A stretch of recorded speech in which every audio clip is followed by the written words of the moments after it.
저는 국민의힘이 나쁘다, 민주당이 더 낫다, 이렇게 단순하게 말씀드리는 것이 아닙니다. 기회를 공정하게 주고 그 결과에 따라 잘하면 칭찬하고 잘못하면 혼내고 영영 아니면 바꾸고, 그래야 우리의 일꾼들이 주인을 위해서 경쟁해서 열심히 하지 않겠습니까? 그런 기회를 만들어 주시라는 부탁의 말씀을 꼭 드리고 싶습니다, 여러분. 그리고 고향에 왔으니까 제가 어르신들한테 인사도 한번 드려야 됩니다. 제가 경주 이가인데, 경주이시 문중에서 나오신 분도 계시다고 해요. 감사드립니다. 집안에 누가 되지 않도록 최선을 다하도록 하겠습니다.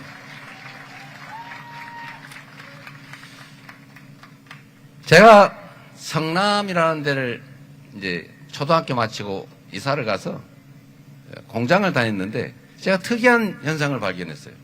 그때가 76년도인데, 그 76년도에 제가 공장을 가보니까 공장 노동자, 당시엔 공돌이라고 불렀죠. 공돌이 공순이.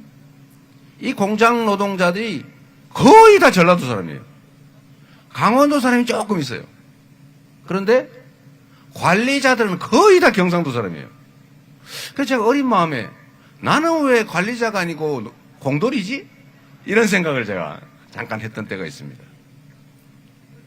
당시에 독재 정권이 실제로 좀 잘못된 정책을 시행했죠.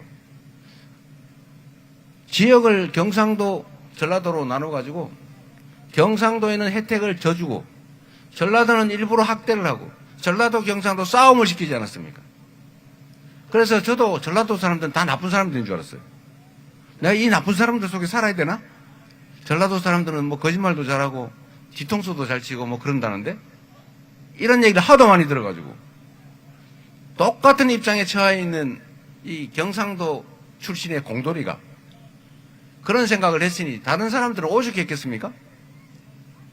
그런데 여러분, 그때는 경상도 인구가 많고 전라도 인구는 적고 그러다 보니까 경상도를 집중적으로 지원하면서 분할을 해가지고 소위 분할 지배 전략을 했죠.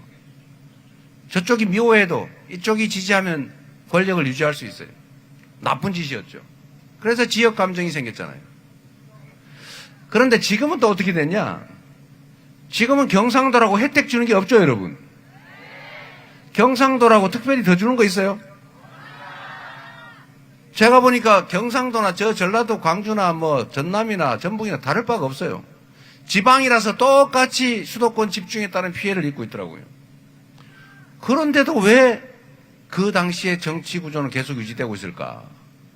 그런데 여러분, 제일 안타까운 거, 최근에 이런 일이 벌어지고 있습니다. 정치 권력이 유능하면 편 갈라가지고 이쪽은 내 편, 저쪽은 남의 편 해가지고 편싸움 할 필요가 없어요. 잘하면 국민이 인정해 주지 않습니까? 국민에게 충성하고 국민이 맡긴 권력과 국민이 맡긴 재정을 국민을 위해서만 쓰면서 실제로 실적을 내서 국민들의 삶을 개선하면, 하지 말래도 안 한데도 강제로 시키지 않겠어요? 실력이 있고 충직한 정치인, 정치 집단은 편을 먹어서 우리 같은 색깔이지, 우리 고향이 같지, 이런 얘기할 필요가 사실 없는 거죠. 실력이 있으면 인정받을 수 있습니다. 그런데 실력이 없는 집단이 꼭 색깔 따지고 남자, 여자 편가르고 노인, 젊은이 편가르고 장애인, 비장애인 편가르고 정규직, 비정규직 편가르고 이렇게 편갈라가지고 이쪽은 내 편, 저쪽은 저 편 싸움시킨 다음에 어쩔 수 없이 저쪽이 미워서 우리 쪽 마음에 안 들어도 우리 쪽을 찍게 하는 이런 저질 정치가 다시 부활을 했습니다, 여러분. 지금 대한민국이 얼마나 어렵습니까? 그러나 대한민국 국민은 또 얼마나 위대합니까? 이 소수의 기득권자들이 만들었던 온갖 국가적 위기를 언제나 우리 국민들께서 이겨내왔죠. 우리 국민들은 독재도 이겨냈고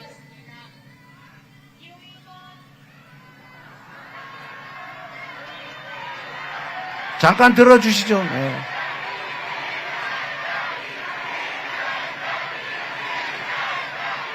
네. 됐습니다. 저는 유세차 타고 지나가다가 상대방이 유세하고 있으면 끄고 지나갔는데, 저게 원래 득표에 도움이 안 되거든요. 위에 주는 게 훨씬 더 득이 된다. 아직 모르시는 것 같은데, 곧 알게 되겠죠. 하여튼 뭘 까먹어 버렸네. 여러분, 다시 시작해서, 실제로 유능하고 충직하면 그렇게 평가할 필요가 없는데, 능력도 없고 충직하지도 않으니까, 그런데 권력은 유지하고 싶으니까 그 나쁜 습관, 국민을 편갈라서 증오하게 하고 혐오하게 하고, 싫지만 어쩔 수 없이 저놈이 더 미우니까 이쪽을 찍자, 이렇게 정치를 하면 나라가 발전하겠습니까? 지금이 그 경향이 가장 심해졌어요. 분열의 정치. 이 분열의 정치를 이겨내야 됩니다. 우리 국민들은 독재를 이겨냈을 뿐만 아니라 IMF도 사실 모든 사람들이 그런 경제 위기에 처하면 금 사 모으잖아요. 그런데 우리는 금을 집에 있는 거 다 내놓았지 않습니까? 그걸 보고 전 세계인들이, 야, 대한민국이 지금은 위기지만 저 동네는 반드시 살아나겠네. 저렇게 이타적이고 공리적이고 사회적인 국민들이 어디 있냐. 그래서 한국 믿고 투자한 겁니다. 돈 빌려준 거예요. 그래서 IMF를 쉽게 극복했죠. 빨리. 그리고 민주주의도 회복했을 뿐만 아니라 박근혜 정권의 그 무능함과 국정농단도 우리가 촛불을 들어서 결국은 평화혁명으로 이겨냈지 않습니까? 그리고 박근혜는 총은 들지 않았죠. 좀 무능하고 주변 사람들이 사고를 심하게 친 책임을 진 거죠. 그런데 직전 이 윤석열 정권은 생각해 보십시오, 여러분. 국민이 맡긴 총칼로 국민을 지키라고 했더니 국민에게 총구를 들이댔어요. 주인을 살해하겠다고 협박한 거 아닙니까? 이게 심부름꾼 일꾼의 대리인의 자격이 있는 것입니까?